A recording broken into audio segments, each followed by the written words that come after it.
ജാതിജന്മി നാടുവാഴിത്തം അടിച്ചേൽപ്പിച്ച അടിമത്തവും അനാചാരങ്ങളും നിലനിന്നിരുന്ന കാലം. കുട്ടനാട്ടിലെ കർഷക തൊഴിലാളികളുടെ ജീവിതം ദയനീയവും.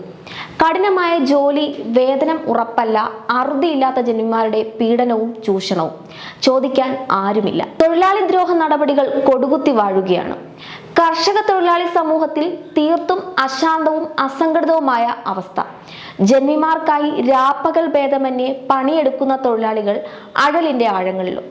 1922 തിരുവിതാംകൂർ ലേബർ അസോസിയേഷന്റെ രൂപീകരണത്തോടെ ജന്മിത്വത്തിന്റെ കരാളതകർക്കെതിരായുള്ള കയർ ഫാക്ടറി തൊഴിലാളികളുടെ ചെറുതും വലുതുമായ പ്രതികരണങ്ങൾ മൊട്ടിട്ടു തുടങ്ങി.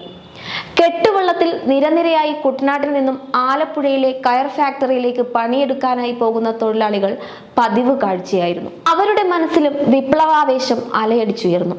രാജവാഴ്ചയ്ക്കും ദിവാൻ ഭരണത്തിനുമെതിരായ സമരാവേശം നാടാകെ പടർന്നു. ആലപ്പുഴയിലെ കയർ ഫാക്ടറിയിലെ സമരവും തൊഴിലാളികളുടെ മുന്നേറ്റവും തൊട്ടടുത്ത പ്രദേശമായ കുട്ടനാട്ടിലും ചലനങ്ങൾ സൃഷ്ടിക്കുവാൻ തുടങ്ങി. അക്ഷരാഭ്യാസമോ സമൂഹത്തിൽ അധികാരമോ സമ്പത്തോ പദവികളോ ഇല്ലാതിരുന്ന ഒരു ജനതയെ അധികകാലം തടവിലാക്കാൻ പറ്റില്ലെന്ന മുന്നറിയിപ്പ് അന്തരീക്ഷമാകെ അലയടിച്ചുയരുകയാണ്.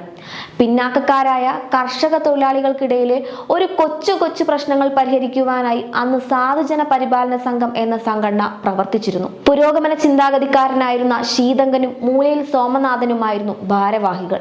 കർഷക തൊഴിലാളികൾക്കെതിരെയുള്ള ജന്മിമാരുടെ പീഡനങ്ങളിൽ അസ്വസ്ഥനായ കേശവദേവും ശീതങ്കനുമായുള്ള കണ്ടുമുട്ടൽ കുട്ടനാടിന്റെ ചരിത്രത്തിലെ പുതിയ അധ്യായം എഴുതി ചേർക്കുകയായിരുന്നു.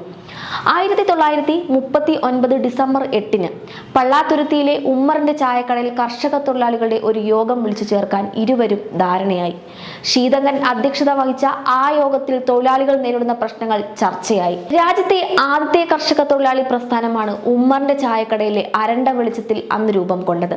ശീതങ്കൻ പ്രസിഡന്റും SK ദാസ് സെക്രട്ടറിയുമായുള്ള കമ്മിറ്റിക്ക് രൂപം നൽകിയാണ് യോഗം പിരിഞ്ഞത്. യൂണിയൻ പ്രവർത്തനം ശക്തി പ്രാപിച്ചതോടെയാണ് മുതലാളിമാരെ കണ്ടാൽ വഴി മാറി നടന്നിരുന്ന രീതിക്ക് മാറ്റം വന്നതെന്നും യുവാക്കൾ മേൽ മീശ വെച്ചും ഷർട്ടിട്ടും നടക്കാൻ തുടങ്ങിയതെന്നും ചരിത്രകാരനായ NK കമലാസനൻ വിവരിക്കുന്നത്. രണ്ടാം ലോക മഹായുദ്ധകാലത്ത് കുട്ടനാട്ടിലും ഭക്ഷ്യക്ഷാമം രൂക്ഷമായി. നെല്ലിന് വില വർദ്ധിച്ചപ്പോൾ കൂലിയായി നെല്ലിന് പകരം പണം നൽകുവാൻ തുടങ്ങി. ഇതോടെ തൊഴിലാളികൾക്ക് ജീവിക്കാൻ നിവൃത്തിയില്ലാതായി. കൂപ്പപ്പുറത്തെ കൃഷിക്കാരനായിരുന്ന കവലക്കൽ മത്തന്റെ പാടത്ത് തൊഴിലാളികൾ പണിക്കിറങ്ങിയപ്പോൾ സ്ഥലത്തെത്തിയ SK ദാസും CK കേശവനും കൂലി നെല്ലായി നൽകണമെന്നാവശ്യപ്പെട്ട് നോട്ടീസ് നൽകി. ഇത് സമ്മതിക്കാതെ മത്തൻ നിലപാട് കടുപ്പിച്ചപ്പോൾ സ്ത്രീ തൊഴിലാളികൾ അദ്ദേഹത്തെ മണിക്കൂറുകളോളം വളഞ്ഞുവെച്ചു.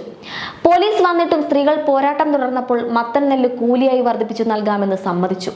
കൂലി കൂടുതലിനു വേണ്ടിയുള്ള കർഷക തൊഴിലാളികളുടെ രാജ്യത്തെ ആദ്യത്തെ ഈ സമരം നിലയ്ക്കാത്ത പോരാട്ടങ്ങൾക്ക് കയ്യൊപ്പ് ചാർത്തുകയായിരുന്നു.